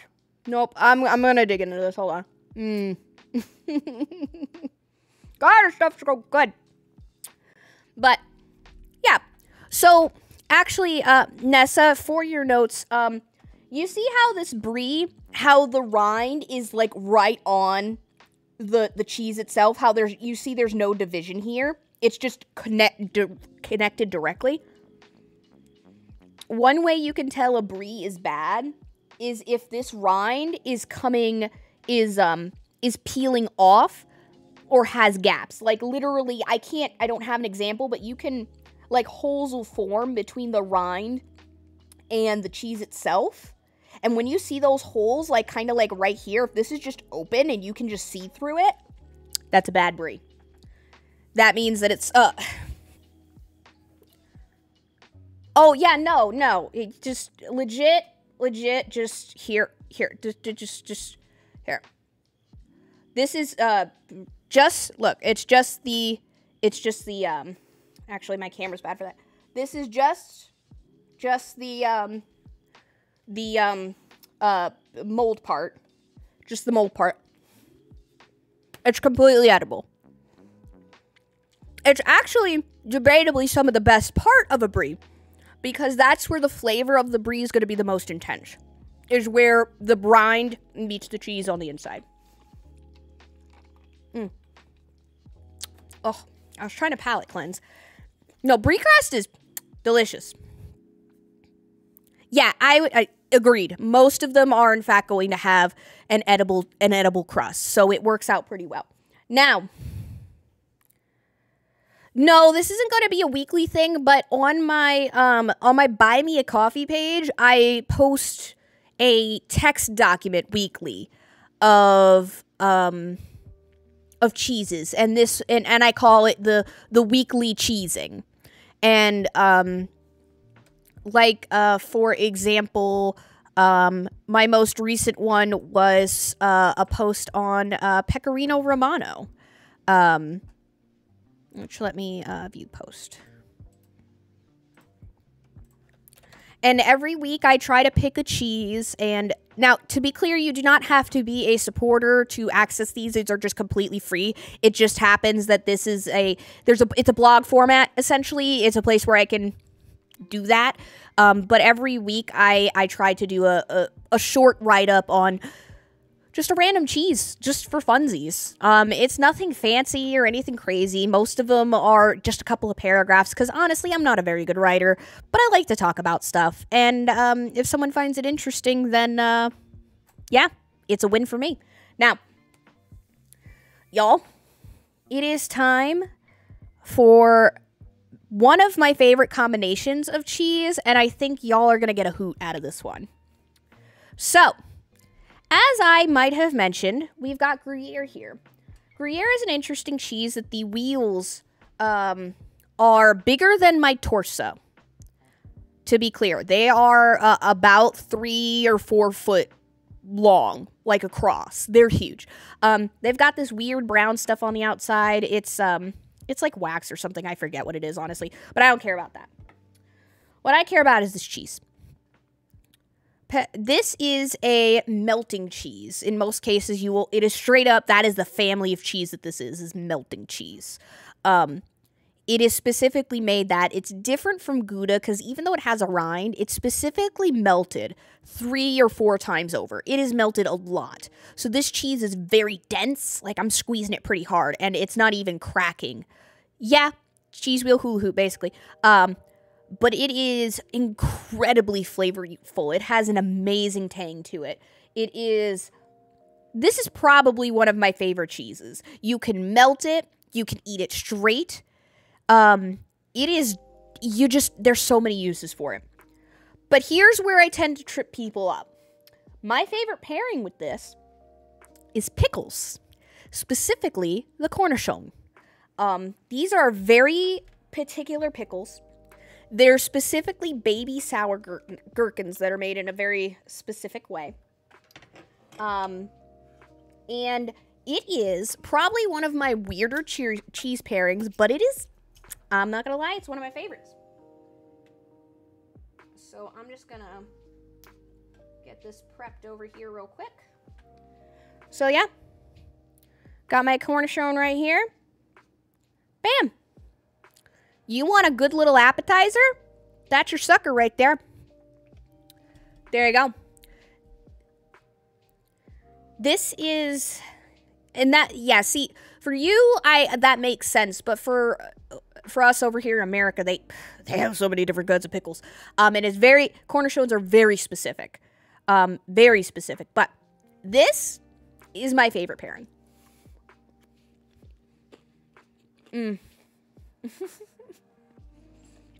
God, I could eat so much of this. Someone had asked me during one of my streams, Ben specifically, Sleepy had asked me, one of my streams, what are some of your weirder cheese pairings? And I gotta say, cornichons, definitely the weird one.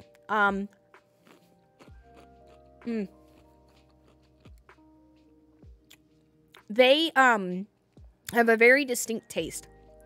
And a lot of the times, what I'll see is they're paired with a lot of your dried meats. They add a sourness to it, where the cheese, like a Gruyere, is very savory.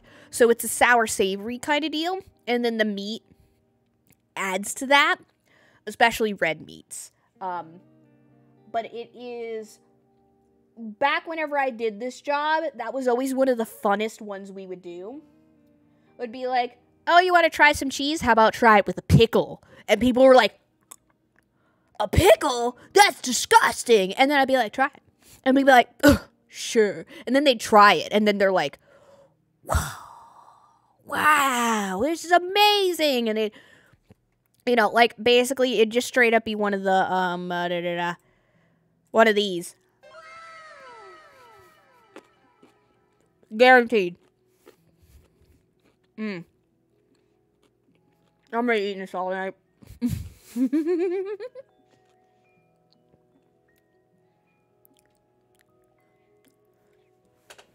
Yeah, and I am planning on linking some places that I know you can buy cheeses from, because I know that is a big thing. It's hard to get cheeses, like, especially some of these ones like we're talking about here. Like, it's not easy to really shop for them. But, like, for example, I specifically worked for Murray's. That was, oh, thank you, Nessa. Oh, goodness. That was specifically the company that I worked for before they got bought out from Kroger. But I know you can get things shipped from them. It'll be great. They make boxes. They got recipes. Pretty much you can get anything off that website, and it's good. Whereas another one that I like to go from is Sartori. Sartori is another one. Oh, don't ever feel bad about it. So, Sartori's another one I'd recommend as well. Now, that's something that I usually tend to have come up when I have these talks or when I talk to people about cheeses as well.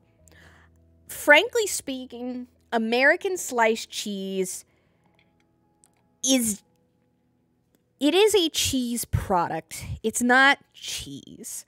At the end of the day, if we're going to really put a thing to it, it's a cheese product. It is not cheese. And it has a place. I have Kraft cheese, you know, like I don't go out of my way to buy fancy deli crap. I'm just like, no. Give me that melty Kraft business. It's honestly, the whole thing between Kraft and like traditionally made cheeses is wholly about price. They figured out pretty much, yeah. But Kraft cheese isn't a bad thing. It brought cheese to many, many, many households that would normally not be able to access it. But admittedly, the reason that they can't access it is because of two things. That cheese became a rich person thing, and two, traditionally made cheeses just take more time and more energy. They just do. Because we can't devote a bunch of our milk production to, you know, doing cheese. So it's a whole, like, there's a whole, like, economics course on that, frankly. Is pretty much how I'm gonna go with that. It's like, that's like a whole cheese course in its own. And,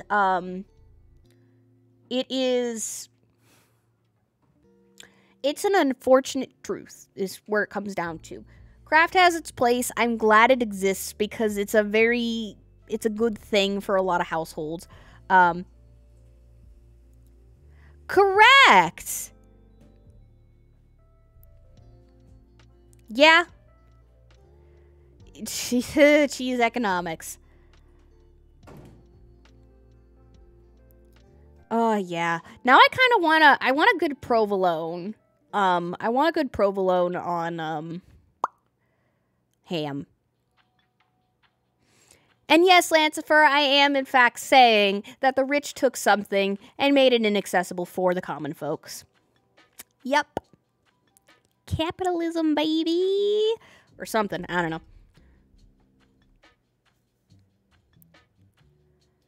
Huh. Now that I hadn't actually heard about was that's true. But I actually didn't hear about that specific one with the cheese economics. Oh, with the Great Depression thing. I'm going to need to look into that. That actually sounds interesting. If you have any sort of literature on that, I would love to read that. Legitimately. I mean, I'm into that. But yeah, I mean, honestly, I could probably do another 2-hour stream just on the literal actual cheese economics, and could probably swing the fraud stuff into that too. That would be pretty easy to do, actually. Y'all need to stop with this. Am I about to have a monthly cheesing where we just have a cheese stream once a month and I just get some cheese and we eat and talk? Because that's where it's coming up to, and I don't know how I feel about that. Oh my gosh. Oh gosh. Oh.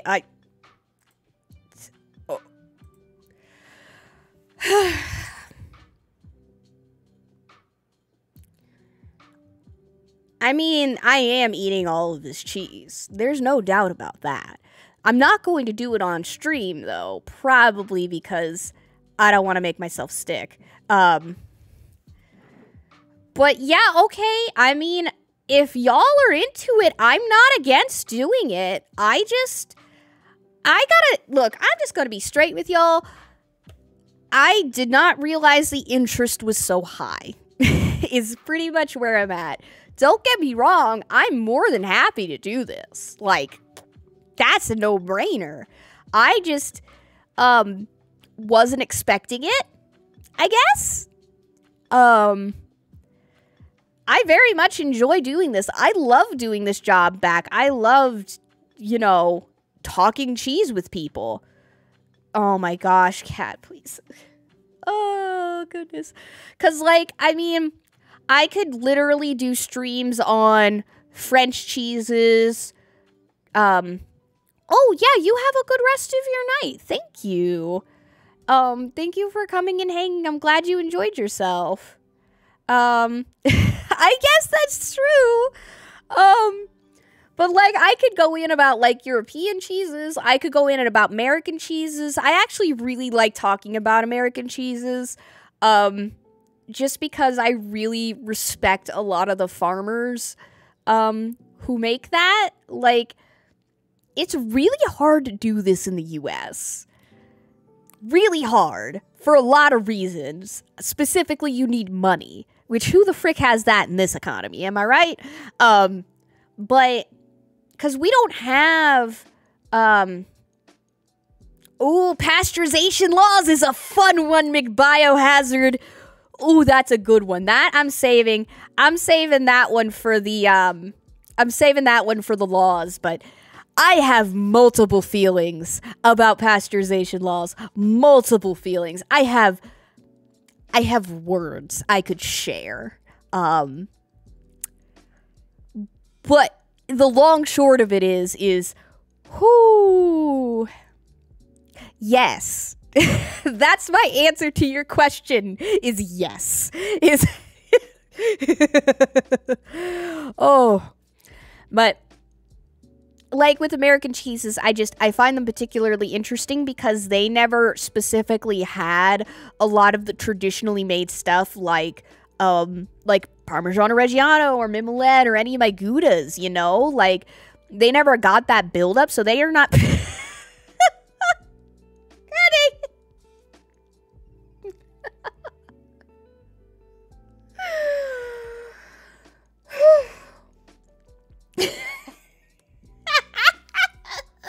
I wasn't expecting it. It's worse when I'm not expecting it. Oh, goodness. Lord help me. But, oh god, what was I even talking about? But they don't have that kind of background, so it's surprisingly hard to get that kind of stuff put off on the US, and frankly, it gets really interesting because cheesemakers...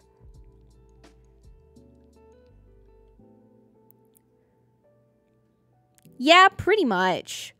Like, that's where it gets kind of interesting about it, because you'll have a lot of cheeses where the European cheesemakers will sue American cheesemakers. There was actually a pretty recent case of that, and by recent I mean like 2014, I think, with an American-made Gruyere by Roth, by the Roth folks.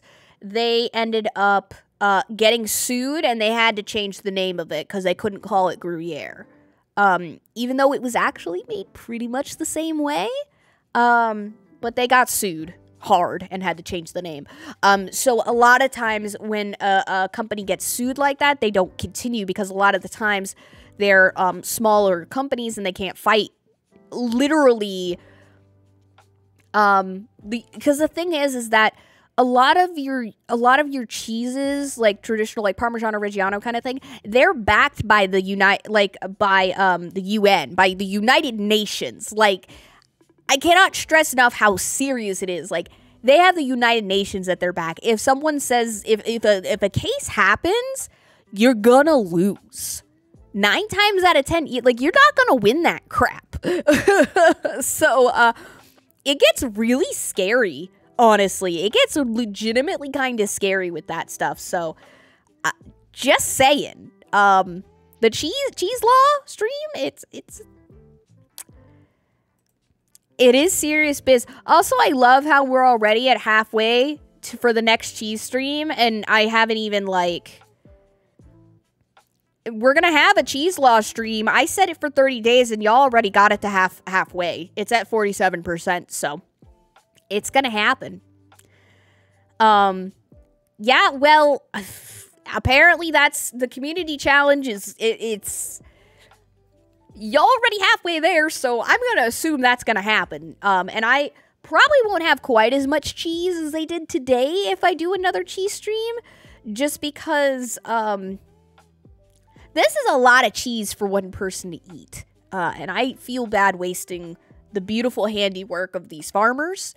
So I'm going to eat this. I want to be clear. But yeah. No. Oh my gosh, Scythen. No. Absolutely not. Abso-positively not. So, I guess at this point, I'm going to be honest with you. I am kind of at the end of what I had planned. So with that, I would like to spend the next 15 to 20 minutes opening the floor. Give me questions. And this is actually a fantastic, we'll start with this one. This is actually a good question. Keeping cheese. So it really depends on the type of cheese and how you bought it. For example, all of my cheese today was purchased from a cheese counter where the cheese was freshly cut from the wheel and wrapped freshly in plastic. This cheese would need to be wrapped in wax paper. That is generally your recommendation is wax paper because it still breathes. It protects the cheese. It protects the cheese from bad stuff happening to it, but it allows the cheese to breathe. Because the thing is about all these cheeses, especially these two right here, the brie and the blue, they are very much alive. Cut it like this blue is going to continue to blue. This brie is going to continue to do its thing. Like, these are still going. They're not dead. They're very much alive. And that's the same for all of these. They're still alive. So giving them a sort of wrapping that they can breathe in is going to go leagues in keeping it fresh. The other thing you can do is you want to keep your cheese contained, but you do not want to contain it. Like, you do not want to put it in like a Tupperware. But you also don't want to just leave it in your fridge. A lot of cheeses, like for example, Fromage Dauphinois will absorb smells and odors from your fridge. I generally recommend keeping it in the, most fridges have like the little butter container where it's kind of like got the little plastic shield that goes over it. I recommend keeping your cheeses there. Because not only is the temperature going to be right, it's not going to, because it's usually in the door, so it's not going to be too cold for the cheese, but it's also going to keep it away from all those other smells. That's why that's why a lot of fridges have the butter section, because that actually goes for butter too. Butter and cheese in terms of storage are actually pretty much the same. Like, you have it in a wax, like most sticks of butter, they come in wax paper, you know? Because it still needs to breathe, but it needs to stay wrapped. So that is what I'd recommend is 1, wax paper. 2, keep it away from things, but don't like contain it. And 3, depending on it really kind of, the third thing kind of depends on the cheese. A brie is not going to last more than a couple of days. That's just all there is to it. By the time it gets to a lot of cheese counters, that brie 9 times out of 10 is already at the end of its last rope. It's just not going to last very long. Something like a blue, as long as it's not weeping, unless you have like a Roquefort or something, in most cases a blue, as long as it's not weeping like horribly, like it's drowning in its own ooze, just wipe it off and go for it. It's fine.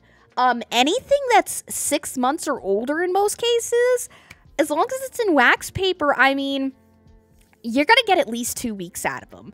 And then you have ones, anything that's over a year in most cases, again, wax paper that sucker, and you're easily going to get like 3, maybe 4 weeks out of it. If it molds a little bit, just scrape it off. Like, I'm not even kidding, just scrape it off and go for it. It's not going to hurt it.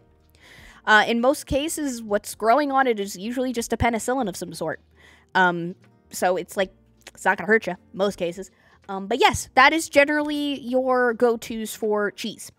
I will say that if you really want to get fancy with it, a lot of cheese websites, and I do believe you can get them just online in general, but they make wax paper cheese pouches that are just like, well, the name's on the box. They're just straight up cheese envelopes where you can just put your cheese into it and you just put the sticker on it and close it up and it's done. You don't have to worry about getting fancy with the wrapping or anything like that. But that would be my recommendation for that on how to keep cheese. Ta-da! Oh, bacon cheese. I have had some people do that.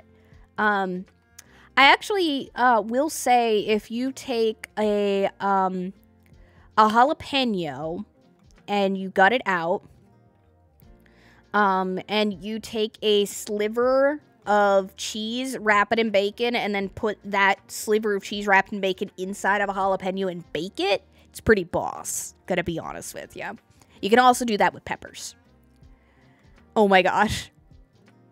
You know, and that's another thing too. A lot of your aged cheddars and your aged Goudas don't need to be refrigerated. As long as they are sealed, you don't necessarily have to refrigerate it. So for example, one really nice snack for like trails is getting an older Gouda or a 1-year-old cheddar and cubing it up and putting it in a Ziploc bag. It doesn't need to be refrigerated. It's not going to hurt it to not be refrigerated.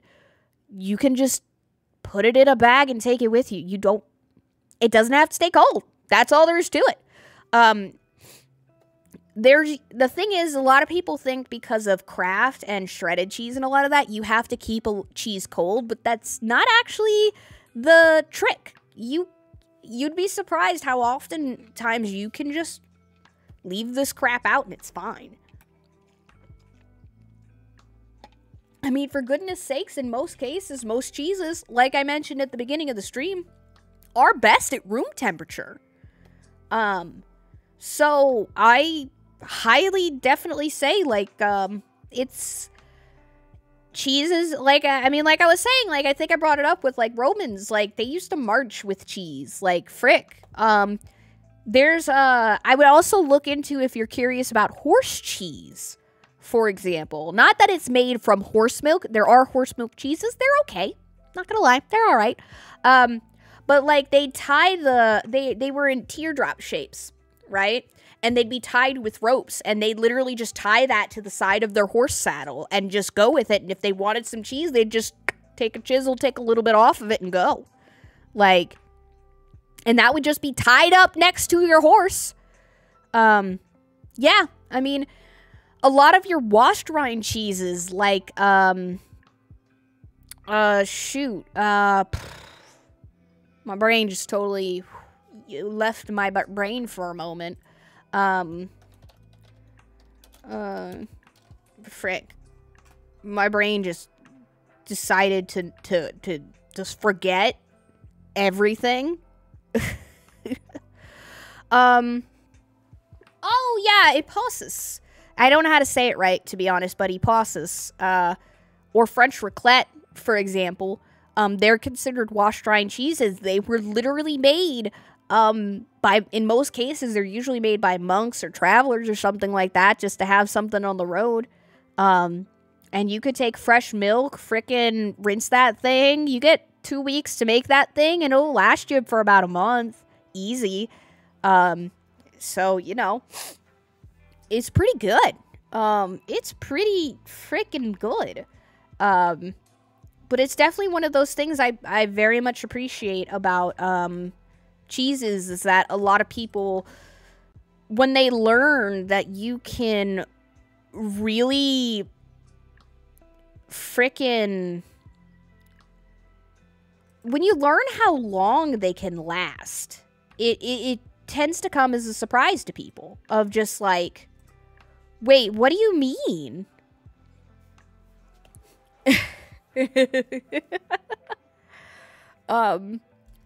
Because I know one of the ones I was talking about, because somebody asked me to do one of the weekly cheesings on, shoot, what was it? It was something, oh gosh, I'm totally I don't even remember the things that I have, made. Was it not Bella Vitano? Munster, that's right. We were talking about Munster, and Munster's one of those ones that was just made by monks, and they drowned some cheese and some booze and call it a day. Done. Or then you get stuff like Cognac Bella Vitano, where it's literally like a Parmesan-esque cheese that's just been left in a barrel of cognac for, 6 months. Cheese and booze go really well together, which is always very funny to me considering that I don't drink. So, I know all my pairings to these cheeses in terms of what kinds of wines and alcohols will go well with them, but I have no idea what they taste like. I mean, shoot, I used to sell wine. I did not have a drop of that stuff, but I'd sell it by the case. It's easy. Oh, but I know Jaka was bringing up Dubliner, Irish cheddar, legit. That one goes well with a good stout. Just frick, it's a bar cheese. Like 100%. Like it works really good. Because I know some folks will have nuts, Irish cheddar, and stout. Done. You made it. Done and done. It's wild to me, some of the combinations that you can get up with in terms of that. And like a lot of your aged Goudas. Oh, you got me on that one. Wasn't that a red? I think it was the Napa Valley wine. He had a red, didn't he? Actually, I would say the Rembrandt Gouda that we tried today. This one right here would actually go really well with that. Aged Goudas pretty much always go well with a good red. Like 1 year Gouda is what I like to call the steak cheese, because you can literally have steak, melt this Gouda on top of it, and then have it with red wine, and it's going to be the most savory dish you're ever going to have in your life. But a lot of Goudas, actually, I wouldn't say Rembrandt because it's not sweet enough. I'd actually go for a State Gouda. A State Gouda is really sweet in comparison, and I would argue that is probably gonna be your best bet. I think I would say a State Gouda. It's very sweet, and it's very sweet. That's really all there is to it. It's just very, very sweet. And I think that would go well with the coffee cookies. That's what I would say. 100%. So yeah, a State Gouda, which let me, let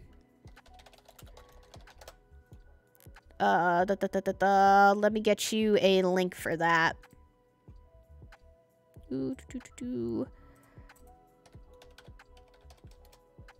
Probably help if I could spell. What's spelling? I don't know what spelling is. Gouda.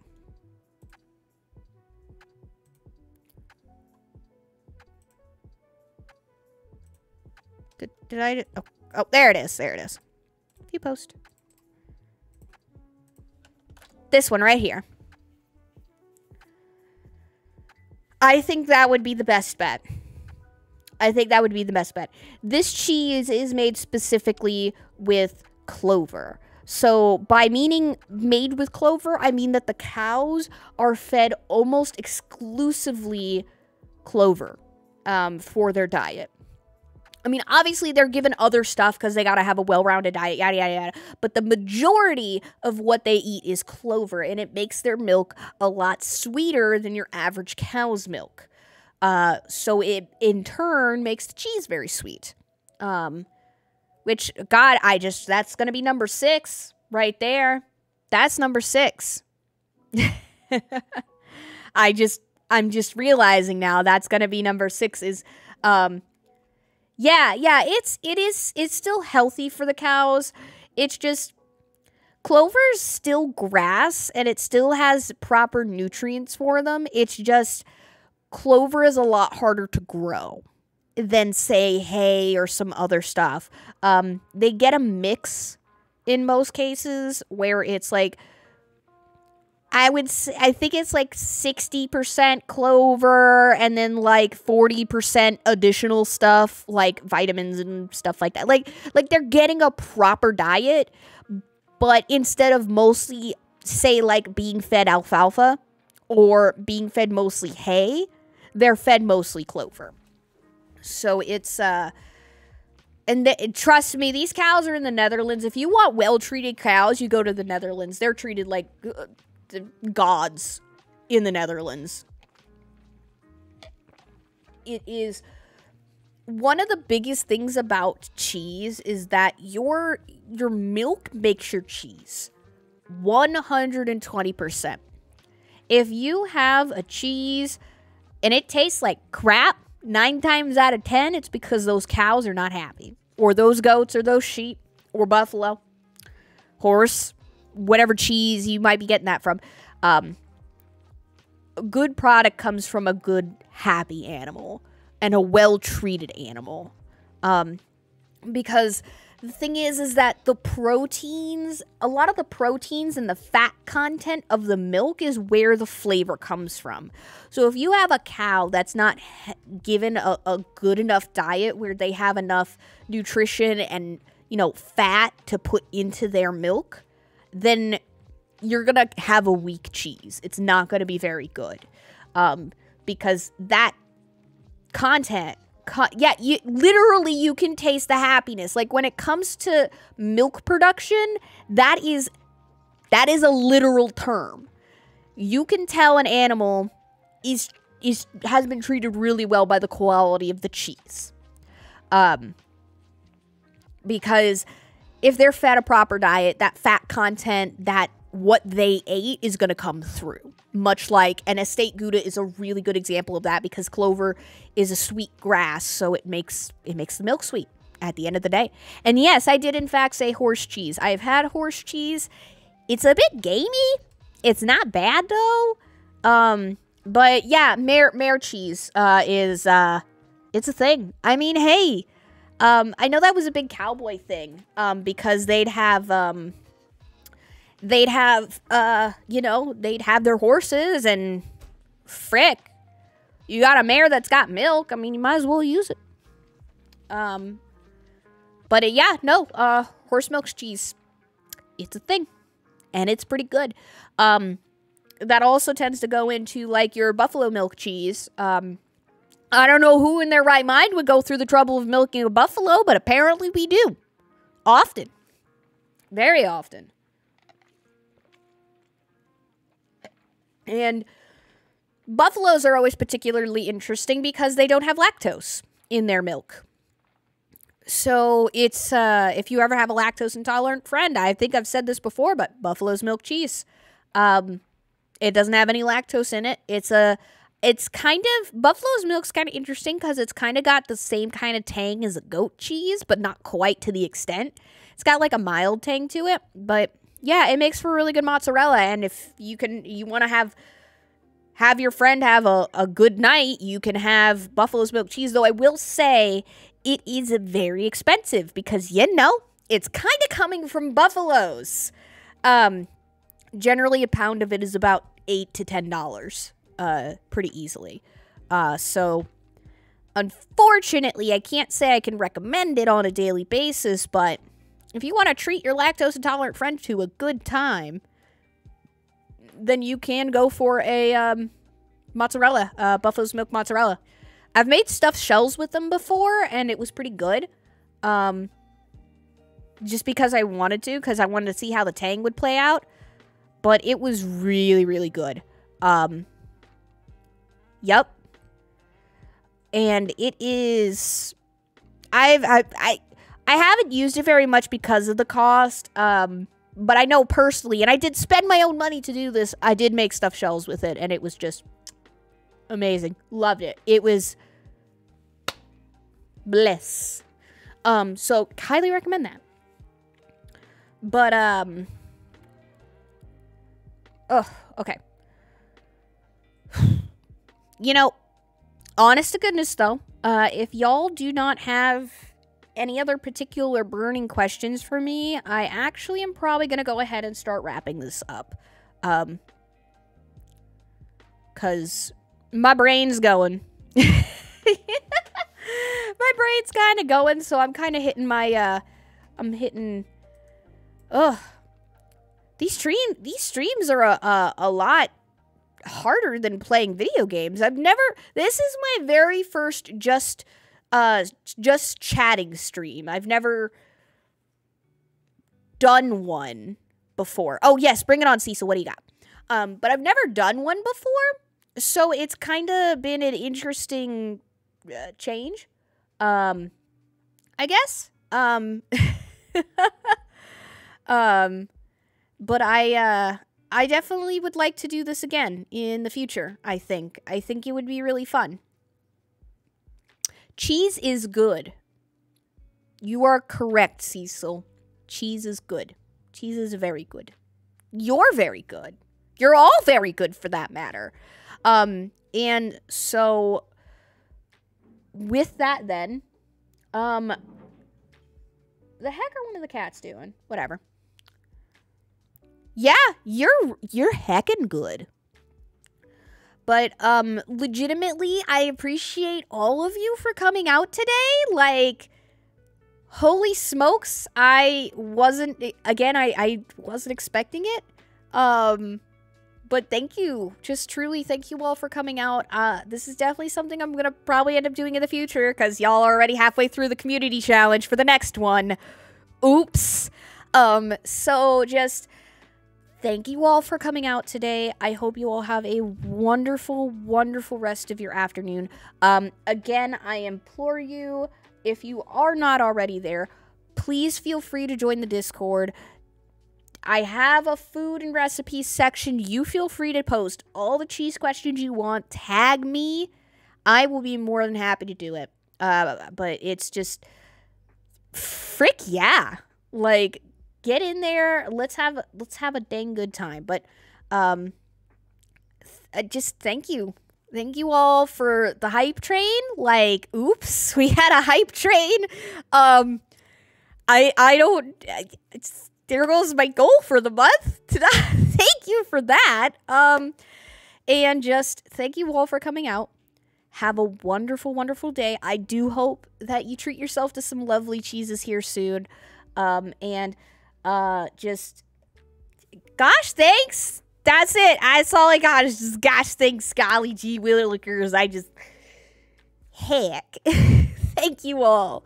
But treat yourselves well. Stay hydrated. Have a good snack. I mean, that's kind of the whole stream at this point. And I will catch you all next time around. So thank you again. And I just love you all dearly. Thank you so much. Bye-bye.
Bye.